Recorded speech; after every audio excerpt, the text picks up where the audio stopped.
Kalau perlu picit leher ya istilahnya.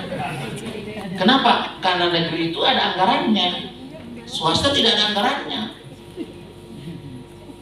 Makanya jangan heran kalau di Mayres dan Olimpiade lah atau KSM lah, negeri tidak banyak yang ikut, tidak jadi juara, yang swasta yang juara.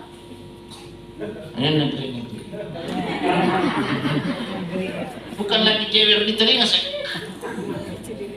Kenapa? Ya, karena Anda punya anggaran loh, punya anggaran disediakan untuk menyelenggarakan pendidikan, tetapi prestasinya tidak bisa didongkrak. Prestasinya nggak bisa didongkrak. Tinggal kurang apa kita ini ya, guru ini? Kita ini guru ini harus senang ya. Kalau bukan karena guru saya tidak jadi KKP. Itu supaya Anda tahu.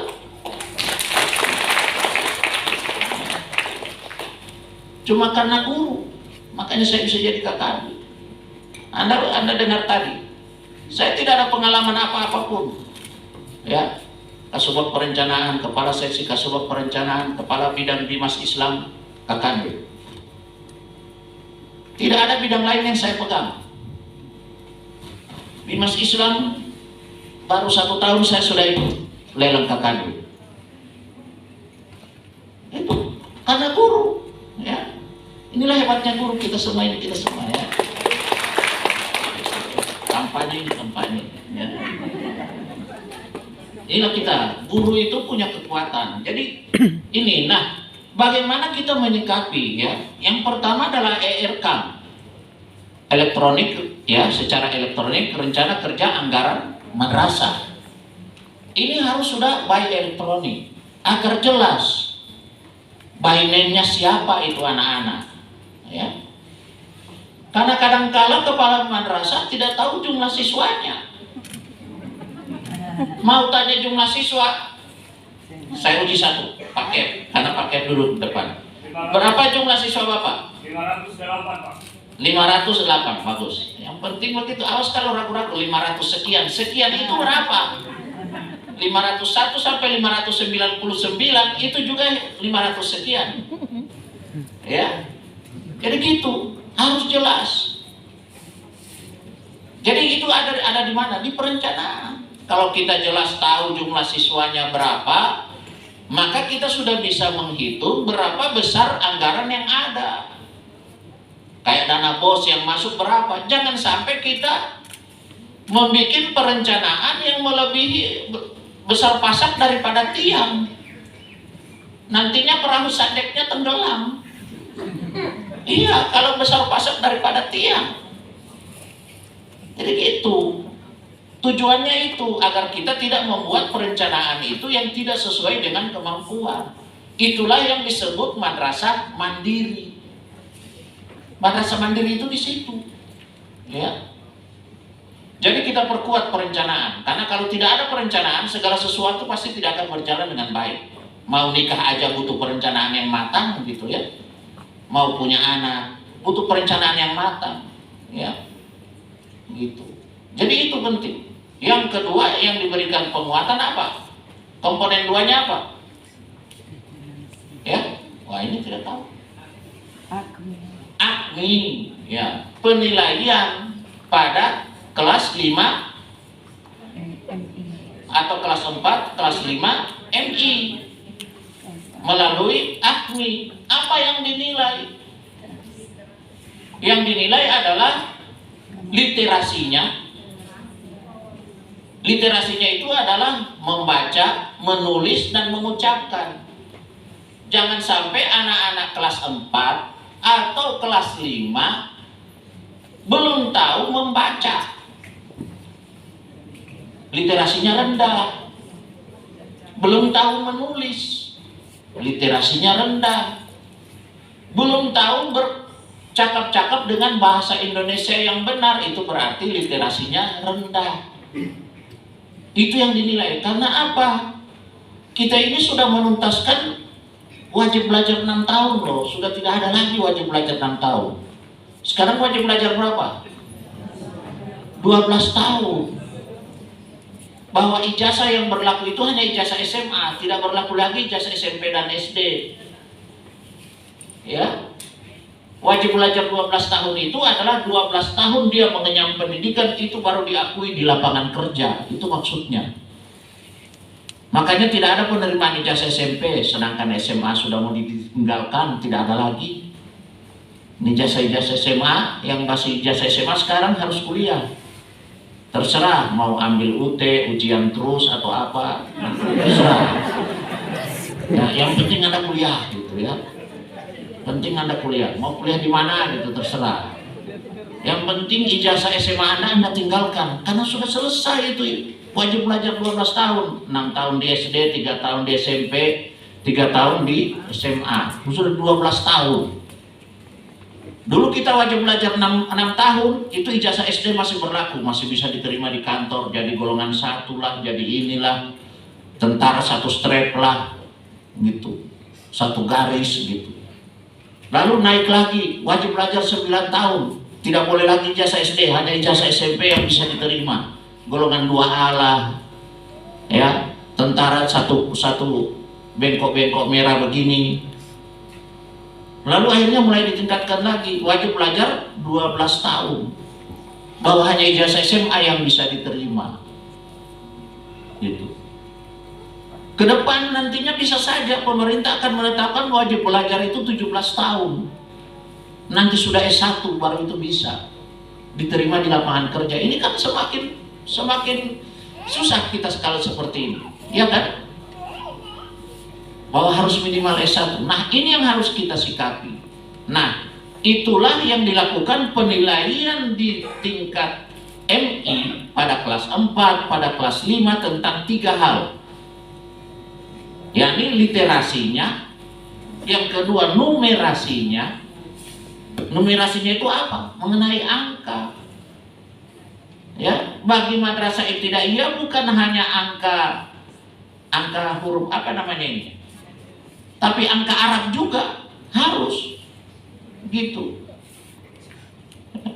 Kalau perlu dengan Latinnya juga. Ini karena ini numerasi, jangan sampai dia belum tahu penjumlahan, udah kelas 5 tidak tahu penjumlahan. Kalau pejabat-pejabat tahu penjumlahan itu. Kalau kami pejabat begini tidak tahu kurang-kurang, tidak tahu bagi-bagi. Biasanya cuma kali-kali, tambah-tambah, kuadrat-kuadrat, pangkat-pangkat, begitu. Bahaya itu pejabat kalau begitu. Ya, sudah tidak tahu lagi bagi-bagi dan kurang-kurang. Itu bahaya pejabat begitu. Yang dia tahu tidak boleh sama dengan, tapi tidak sama dengan. Ini pejabat yang tidak tahu sama dengan, itu bahaya. Karena itu dia tidak lulus matematika, tidak tahu lagi itu bagi-bagi dan kurang-kurang. Karena dia tahu tidak sama dengan. Anda tidak sama dengan saya. Nah, berarti saya harus tambah-tambah, bagi-bagi, kurang apa? Kali-kali, jadi gitu. Nah, itu bahaya yang ini. Jadi ini numerasi. Jadi literasi, numerasi, dan yang ketiga itu adalah sains. Bahwa anak-anak ini harus mulai diperkenalkan dengan ilmu sains sederhana. Buktinya mereka lebih tahu game daripada kita. Mereka lebih tahu game ini, anak-anak SD. Anak-anak MI ini lebih tahu game daripada kita. Ya. Mereka lebih tahu memanfaatkan, mengoperasikan ruang guru. Ada guru di sini yang ada aplikasi ruang guru? Ada? Yang langganan ruang guru? Daftar di Indomaret atau Alfamart? Tidak ada? Saya ada aplikasi. Padahal saya bukan guru. Saya ada aplikasi. Dan saya berlangganan tiap bulan. Karena apa? Karena ingin tahu perkembangan anak-anak ini sejauh mana. Ruang guru itu bagus sekali, karena anak-anak tidak perlu belajar. Ini bagi anak-anak itu sudah hebat. Mereka tidak belajar lagi, apalagi pakai braille, lebih parah. Ya, jadi kita guru-guru jangan ketinggalan, jangan sampai saya sebut ruang guru dan braille pun tidak tahu aplikasinya itu aplikasi makhluk bagaimana. Ya, ini yang kita jangan, teman-teman semuanya. Kita guru ini harus lebih cerdas dari anak-anak. Ya, minimal cerdas 1 malam lebih dahulu. Itu ya. Jadi tiga hal ini yang harus dinilai pada AKMI. Komponen yang ketiganya apa? Bantuan Bank Dunia ini, yakni tentang PKB. Ini yang kita lakukan sekarang. Kenapa ada PKB, Bapak dan Ibu? Kenapa ada PKB? Supaya Bapak dan Ibu tahu bahwa dengan adanya mulai peralihan dari tunjangan sertifikasi menjadi tunjangan kinerja, maka PPG ke depan akan dihapus. Cara untuk menaikkan kompetensi guru dengan cara apa? Dengan adanya PKB. Makanya disebut kompetensi berkelanjutan. Cara untuk menaikkannya itu, sehingga manfaatkan segala bentuk pelatihan yang dilaksanakan dengan bantuan-bantuan seperti ini. Sengaja bantuan ini digelontorkan banyak agar supaya kita bisa memutus siklus pelatihan yang seharusnya teman-teman ini ikut di Balai Diklat Makassar, ikut di mana, tetapi ini dilaksanakan di sini. Hanya mengundang narasumber-narasumber yang hebat. Kan sudah ada itu PIC atau apa namanya itu. Di daerah-daerah itu apa namanya itu? Di Kanwil atau apa. Atau di sekolah-sekolah ada pengawas, ya kan? AA fasilitator itu ada. Sudah ada yang dididik yang begitu. Mereka sudah dididik. Ya, ada sudah tingkat-tingkat apalah. Jadi dimanfaatkan itu, saling bergulir terus dengan adanya bantuannya. Jadi jangan sia-siakan teman-teman semuanya, jangan sia-siakan. Karena ini adalah untuk meningkatkan kompetensi. Ingat, hanya orang yang berkompetensi baik yang akan menang di masa yang akan datang, yang akan bagus di masa yang akan datang. Kalau tidak, maka hanya akan menjadi guru pentransfer ilmu pengetahuan saja, tapi tidak mampu mentransfer nilai-nilai lainnya. Ya, ingat, apapun guru kita ini guru matematika, guru kimia, guru sejarah, guru PKN, guru apapun, tidak hanya sekedar mentransfer ilmu pengetahuan yang ada. Kalau cuma begini gampang sekali, membaca saja selesai.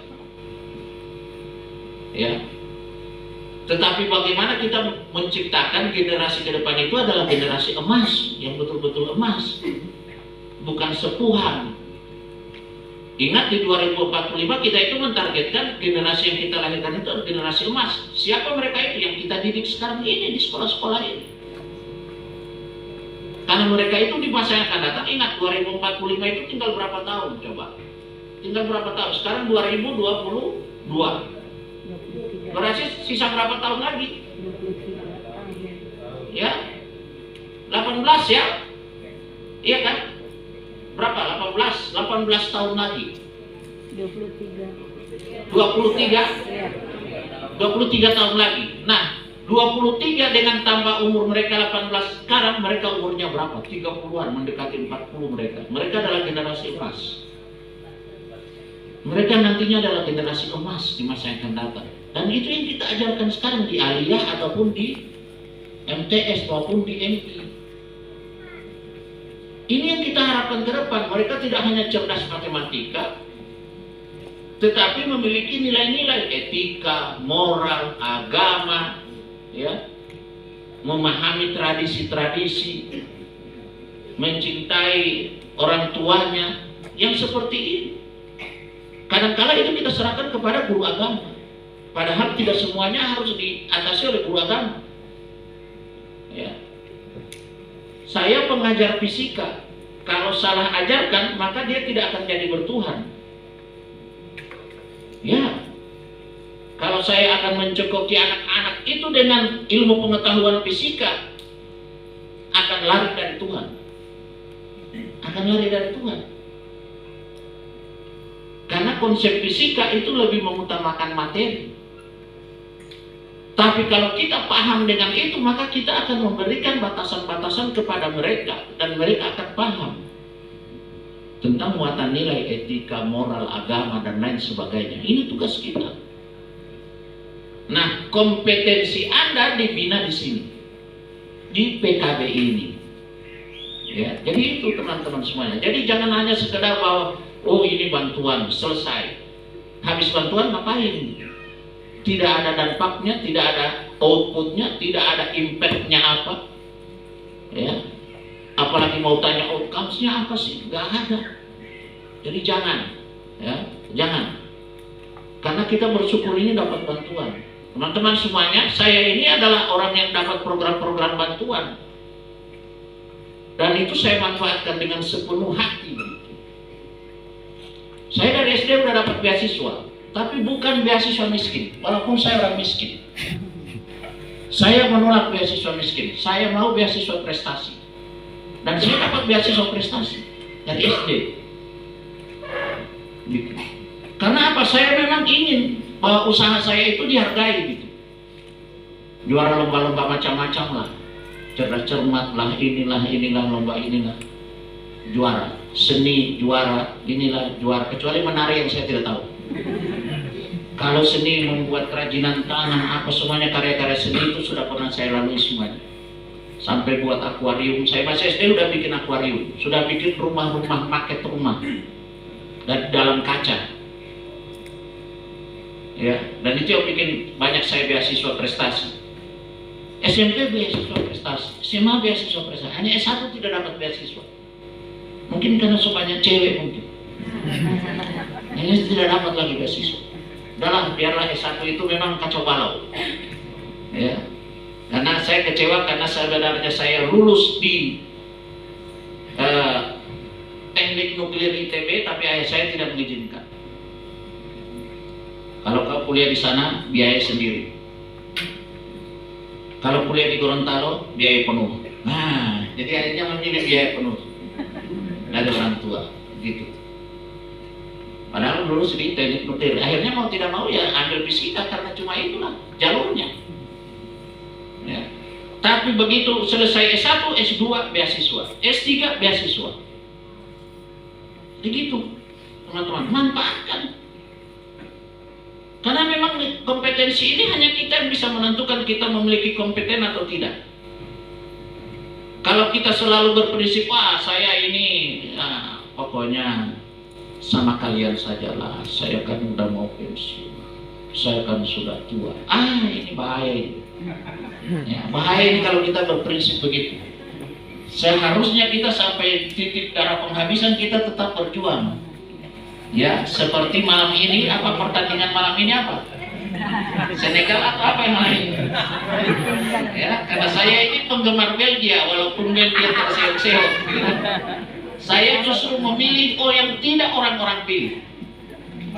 Ya, untuk memberikan keyakinan kepada saya bahwa pilihan itu tidak harus menjadi kenyataan. Gitu. Jadi gitu, untuk mempelajarkan, dan kami ada grup khusus untuk sepak bola yang terlibat di seluruh Indonesia.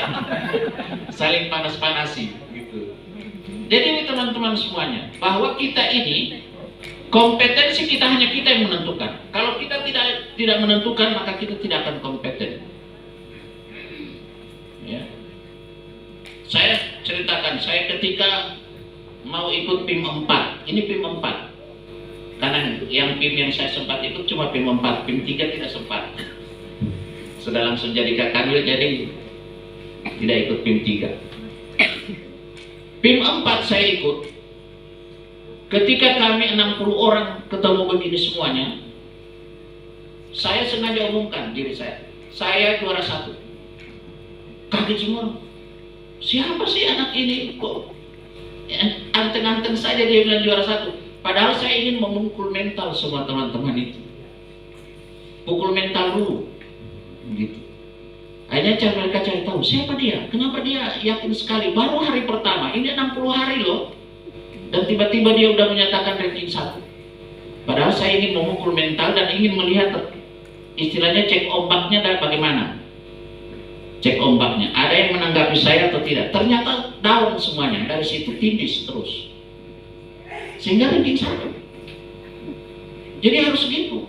Karena kita harus bisa mengukur kompetensi kita. Wah, ini kompetensi saya. Gampang lah ini. Jadi itu teman-teman semuanya. Jadi PKB ini, kegiatan hari ini, bantuan yang diberikan hari ini untuk melaksanakan kegiatan ini adalah tujuannya untuk meningkatkan kompetensi. Semua, biar Bapak mungkin umurnya sudah mau pensiun, jangan menyerah. Ya, jangan menyerah Pak. Tidak bisa. Kita harus bisa, dan pasti itu bisa. Ya, jangan karena Bapak pengawas, aduh saya ini kan mau datang ke sekolah dihargai, alhamdulillah. Tidak dihargai juga alhamdulillah. Disiramkan kopi juga alhamdulillah. Teh pahit pun oke lah. Ya, jangan gitu Pak. Tidak apa-apa. Ya, tidak apa-apa. Gitu. Terima aja. Teman-teman yang ada sebagai guru kadang-kala, kok saya ini tidak pernah jadi waka. Udahlah, sabar aja. Jangan kendor prestasinya, jangan kendor. Ya. Karena saya ketika jadi guru, apa yang saya lihat pertama? Kepala madrasah. Siapa sih kepala madrasah? Apa tugasnya? Saya cari kan tertempel tugas kepala madrasah sebagai manajer, sebagai ini. Saya pelajari satu-satu. Oh, satu saat saya pasti bisa jadi kepala madrasah. 5 tahun saja saya harus bisa jadi kepala madrasah. Kalau cuma ini tugasnya, dan akan saya pelajari. Saya masuk ke TU, apa yang bisa saya bantu di sini? Wah, ini kami kesulitan tentang menghitung ini laba saldo atau apa gitu. Oh, maka saya coba cari hitung gimana gitu cara. Saya bantu tanpa dibayar. Karena apa? Untuk menambah ilmu, kompetensi. Dan itu penting, teman-teman semuanya. Penting. Saya tugas di Manado bukan mau sombong, tapi ini yang harus kita lakukan sebagai guru. Saya tugas di Manado. Karena saya terangkat di Manado. Ketika kami masih Sulawesi Utara.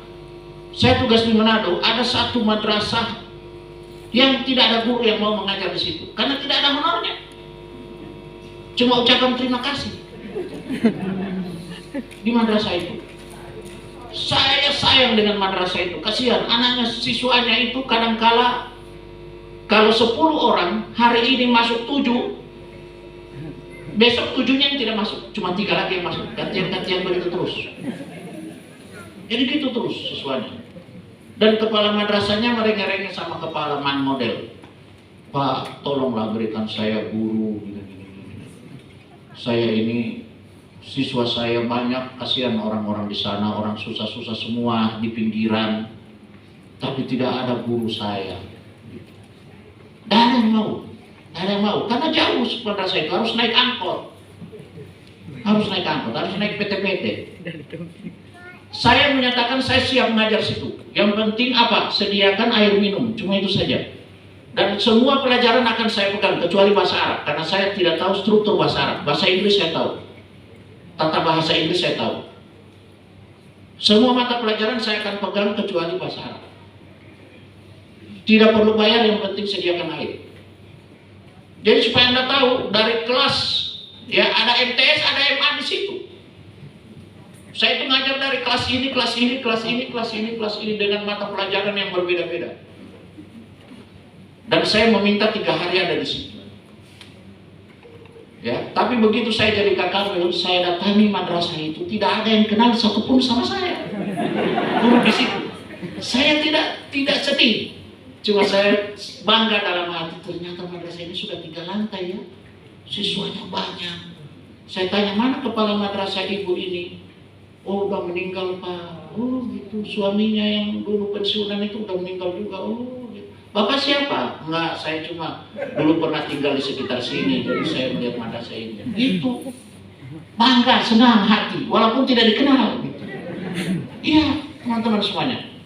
Kenapa? Kita ini punya keinginan besar. Kalau kita punya keinginan besar, pasti Allah itu akan memberi jalan pada kita semua. Makanya karena doa Bapak dan Ibu semua, P3K ini datang. P3K gitu ya. Bersyukur kalau ada guru-guru yang terangkat P3K. Ada di sini kan? Ada. Anda ini adalah orang lama dengan energi yang terbarukan. Ya, Ingat itu status. Ingat status itu. Anda adalah orang lama dengan energi yang terbarukan.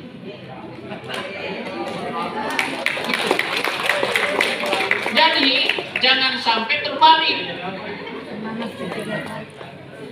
Ya, energinya yang lama, ya, orangnya terbarukan, baru dapat SK.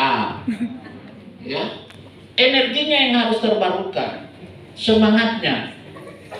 Ya, saya sangat sedih jika ada pegawai saja ketika di kantor bilang, kenapa saya harus, dia pun begitu, dia pun tidak pernah masuk. Jangan samakan, jangan. Karena you beda dengan dia. Bagaimana Anda bisa berprestasi? Bagaimana Anda bisa oh saya ini maaf Bapak, saya nggak dilirik. Ya udah, biar nggak dilirik gitu. Ya, pasti ada jalan terbaik untuk itu. Saya pun nggak dilirik. Emang gue pikir. Saya pakai prinsip Agim. Dalam bekerja saya pakai prinsip Agim. Diterima dengan tidak itu bukan urusan kita. Yang penting kita udah berbuat. Titik. Ya, saya ketika dulu mendaftar jadi kepala balai diklat, ya, masuk 3 besar, ranking 1, tidak jadi kepala balai diklat. Saya bilang udah biasa, nggak ada masalah kok. Karena itu bukan rezeki saya. Kalau rezeki biar saya tidak cari, tetap akan datang dengan sendirinya. Gitu. Yang penting kita tetap berprinsip baik, berbuat yang terbaik untuk lembaga. Tapi kalau kita sudah berniat yang tidak baik untuk lembaga, berniat tidak baik untuk organisasi itu, maka pasti kita juga tidak akan pernah sukses. Tidak akan pernah. Nah, inilah kompetensi. Saya itu paling sedih lihat ada pegawai yang tidak lulus pramuka. Terutama dasar dharma yang ke-10. Apa dasar dharma yang ke-10 apa? Nah, itu. Karena banyak sekali orang itu tidak suci perkataan, pikiran, perkataan, dan perbuatan. Ceramahnya bagus. Ya. Kita harus banyak bersedekah. Perkataan nih yang ada dalam pikiran, tapi perbuatan dia tidak pernah bersedekah. Kita harus begini, padahal dia tidak pernah bekerja, tidak lulus pramuka. Ini kan sedih orang-orang seperti, padahal itulah integritas. Yang ke-10 itu integritas loh. Bahwa kita itu harus suci, pikiran kita, perkataan kita, dan perbuatan kita harus suci, benar-benar satu garis lurus. Gitu. Ya. Bukan berarti di jalan yang lurus, tapi di jalan yang benar. Itu yang penting. Karena di jalan yang lurus kadang-kadang lurusnya ke jurang. Ini sudah benar. Saya ini lurus loh Pak. Iya, lurus ke jurang. Karena salah yang kau lakukan ini. Tidak benar. Yang penting itu, yang perlu itu adalah jalan yang benar. Bukan jalan yang lurus. Kalau lurus jangan sampai lurusnya kepada ketidakbaikan. Tapi istiqomah dia di situ. Tapi kalau dia jalan yang benar, maka dia tahu, wah ini salah, ini tidak benar, ini tidak baik, ini tidak ini. Dia bisa bedakan. Ada orang yang istiqomah pada pendapatnya sendiri. Udah tahu-tahu Jerman berada di peringkat ke-4, dia bertahan pasti Jerman. Iya. Dia udah tahu Qatar itu udah di peringkat ke-4, gak mungkin lagi bangkit gitu. Dia tetap istiqomah di situ. Saya mah apapun yang terjadi Qatar. Ya. Mau gimana gitu kan? Jadi gitu teman-teman semua. Nah itu poin ketiga, komponen ketiga dari madrasah reform. Yang keempat apa? Kita memperbaiki adalah data. Perbaikan data. Yang seperti saya sampaikan tadi. Ya. Kalau di sini ada operator, jangan operator membohongi pimpinan. Karena kadang-kala operator ini berakal sama pimpinannya. Kalau di sini ada bendahara, jangan membohongi atasannya. Gitu. Bekerjalah dengan data. Karena madrasah-madrasah negeri ada operator. Nah, operator kadang-kala tenaga honor lah, atau mungkin golongan 3 lah. Karena kita tidak tahu lihat DIPA, ketika ditanyakan, sudah tidak ada lagi perjalanan saya, sudah tidak ada paket. Semuanya sudah selesai di kegiatan. Tapi begitu ada undangan ke Jakarta untuk nyusun anggaran, operatornya bisa pergi. Kepala madrasahnya, kau bilang sudah tidak ada anggaran. Iya, untuk Bapak sudah tidak ada, untuk saya masih ada. Ini operator yang tidak benar ini caranya gini, apalagi bendahara gitu. Ya. Jangan sampai kepala seksi membohongi pengawas. Kalau memang ada perjalanan dinasnya, kasih.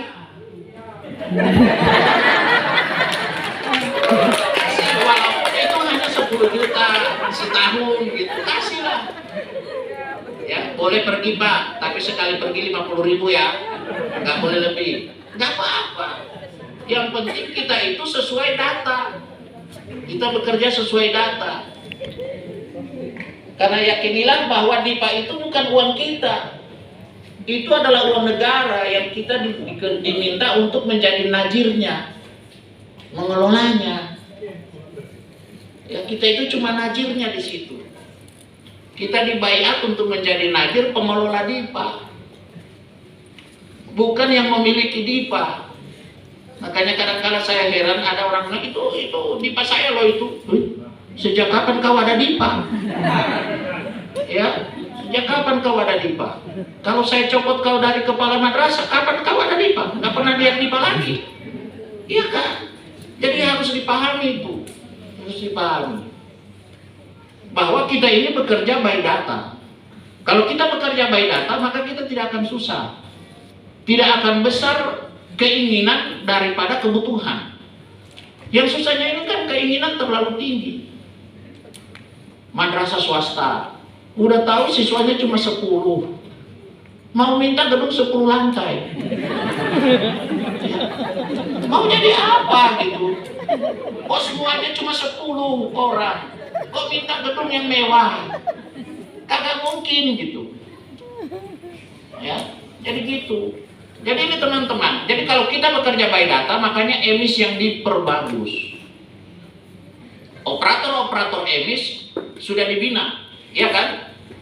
Sudah dibina, sudah diberikan ilmu pengetahuan agar mereka paham bagaimana mengelola emis. Karena emis itu akan dikoneksikan dengan simpatika, akan dikoneksikan dengan dapodik, akan dikoneksikan dengan dukcapil, seperti itu. Emis ke depan, Education Management Information System, itu akan dikoneksikan.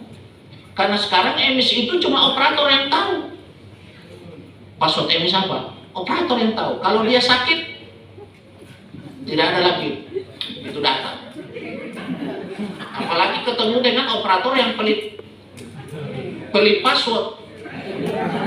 Ya, bukan pelit ilmu, tapi pelit password. Mau tanyakan ini, udah nanti tunggu saya. Biar kepala madrasah yang nanya, dia dulu. Nanti tunggu saya Pak, saya mau ke sana. Bayangkan, kalau saya tendang di kaki. Apaan gitu ya? Jadi gitu teman-teman. Ya, jangan pelit. Ilmu ini diberikan kepada kita untuk kita sebarluaskan. Tidak boleh kita pelit. Apalagi cuma pelit password. Ya. Mau minta tethering aja tidak dikasih. Ya. Karena kadang-kala ini guru-guru ini cuma modalnya modal tethering Pak. Dan itu saya pahami. Nah ini teman-teman semuanya. Yang keempat itu adalah penguatan data. Data kita ini diharapkan lebih bagus. Jangan data abal-abal. Madrasah tadi jumlahnya harus tepat, harus konsisten, ya. Kadang-kala data tidak konsisten. Hari ini 518, besok 520. Begitu ditanya lusa 516. Entah mana, nggak konsisten. Ada data tapi tidak konsisten. Sedangkan yang dibutuhkan itu adalah konsistensi data, agar dia valid. Kalau dia data valid, maka pasti bisa digunakan, reliable untuk digunakan. Jadi kalau kita tidak berbuat ini, madrasah kita aut-autan, teman-teman semuanya. Saya mantan kepala madrasah, jadi saya tahu bagaimana cara menata madrasah itu. Saya tahu gitu, karena saya itu belajar juga gimana sih DIPA ini. Ya gimana sih mengelola ini gimana? Saya kerja juga, ketika nyusun saya kerja juga, bukan percayakan kepada operator, supaya saya tidak bisa dibohong-bohongi. Mohon maaf ini para operator ya, bukan Anda bohong, tidak, cuma jangan seperti itu. Kalau di kantor itu mah selalu gitu, operator lebih pintar dari kepala bidangnya.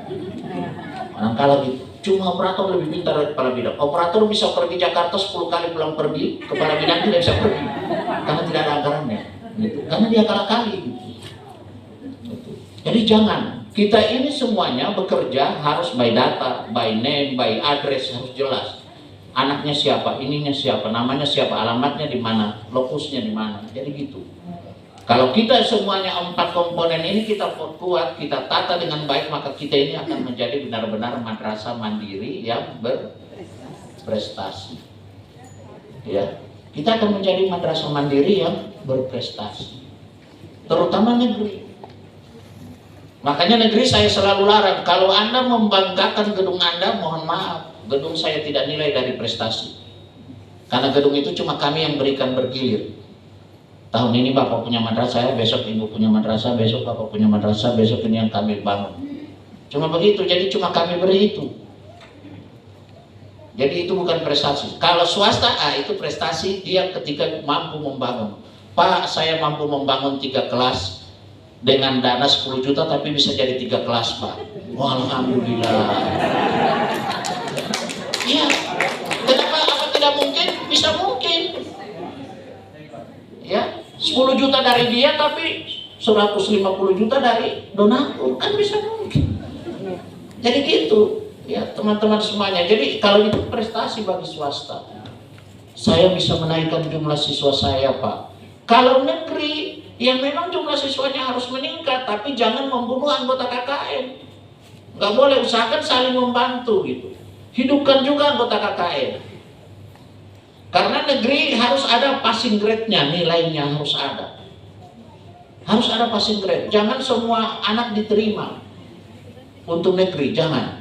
Hidupkan juga swasta, karena apa yang kita tidak terima itu biasanya diterima oleh swasta. Kan gitu kan? Buangan kita itu biasa diterima oleh swasta. Itu cara kita menghidupkan juga negeri, swasta gitu. Jangan kita sebagai KKM, induk KKM, lalu kita membunuh anggota KKM. Jangan. Usahakan ada passing grade-nya. Ya, ini untuk madrasah ke depan. Nah, teman-teman semuanya, sebagai penutup, ini sudah 1 jam pas saya menyampaikan. Teman-teman semuanya, saya berharap satu, ini memasuki tahun politik.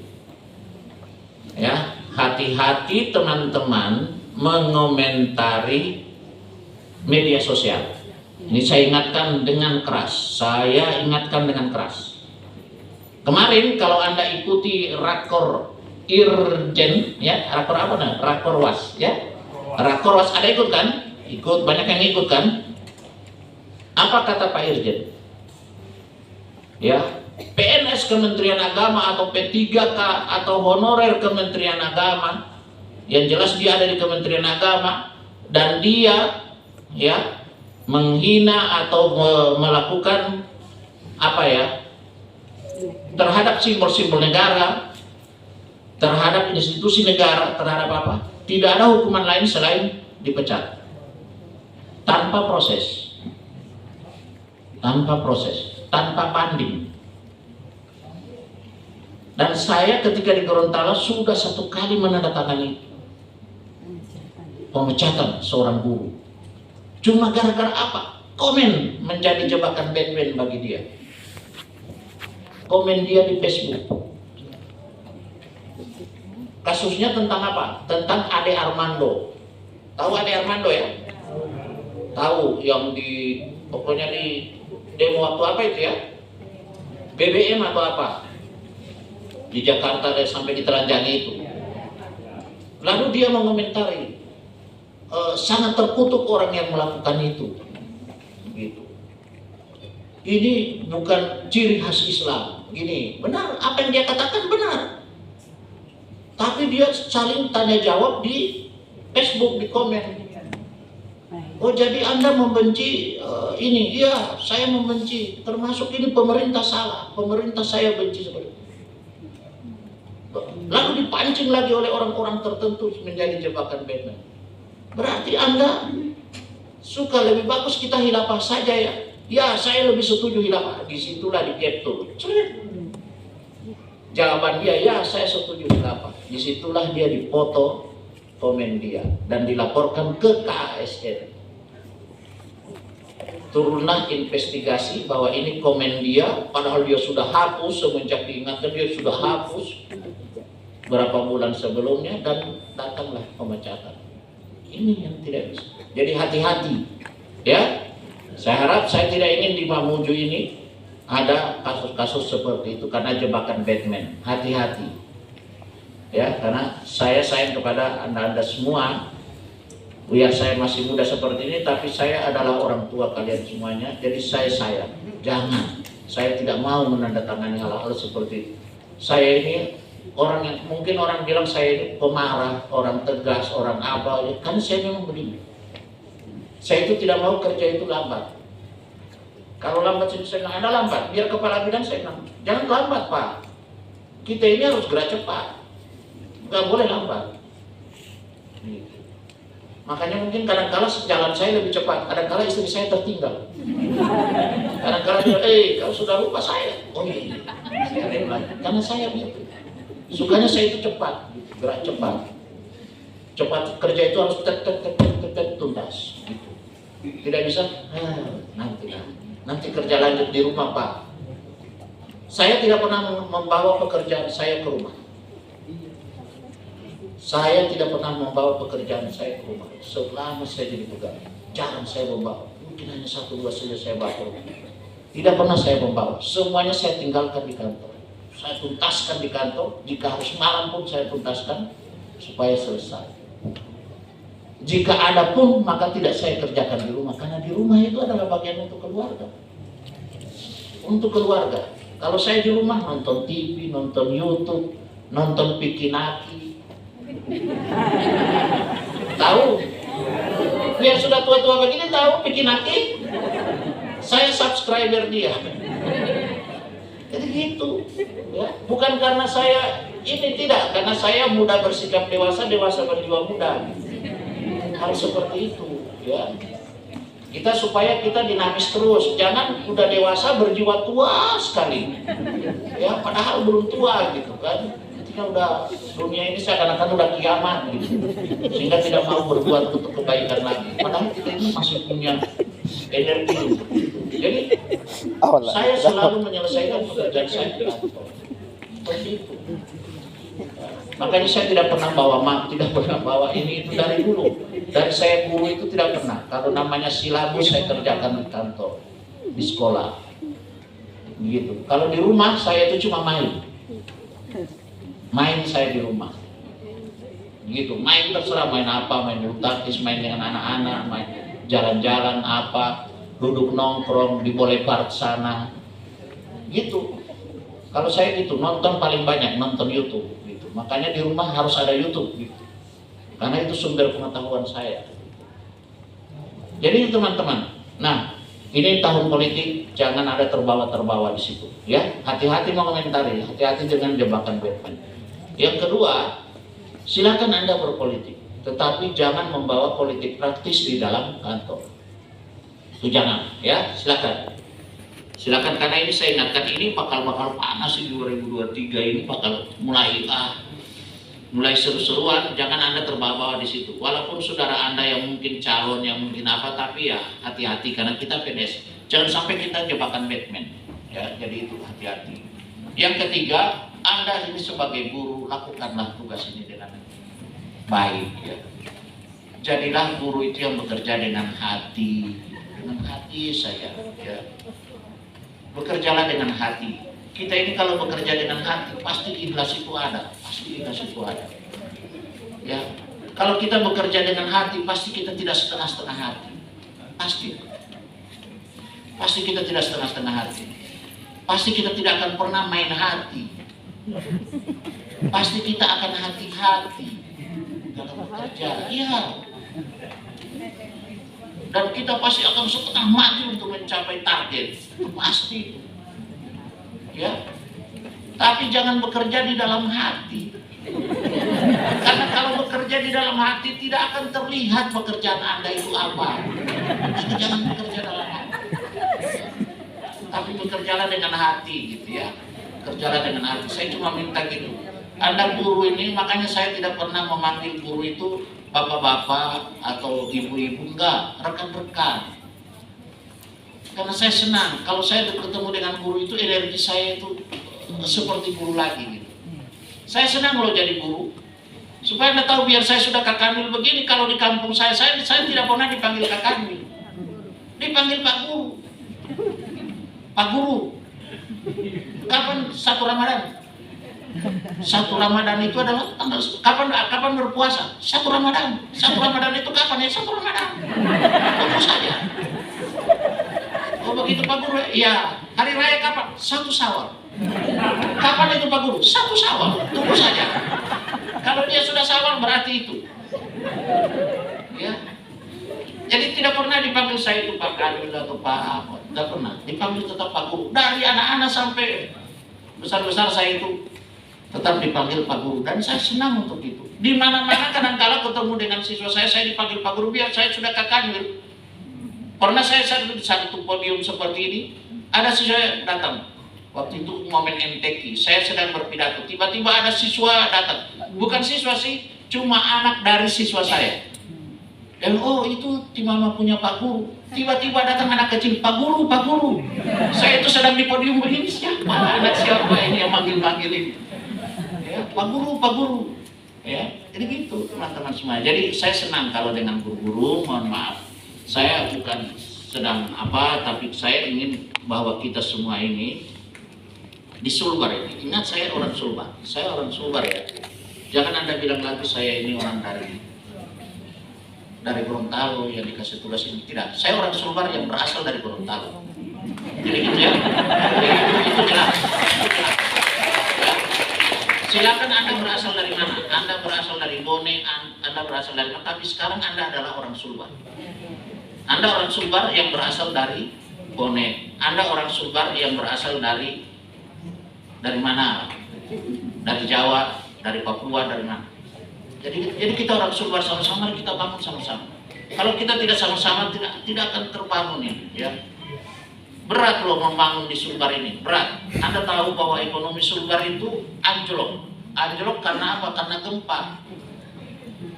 Saya itu kalau ketemu dengan para pimpinan OPD vertikal kami itu, kalau ketemu, yang kami bahas apa? Bagaimana cara membangun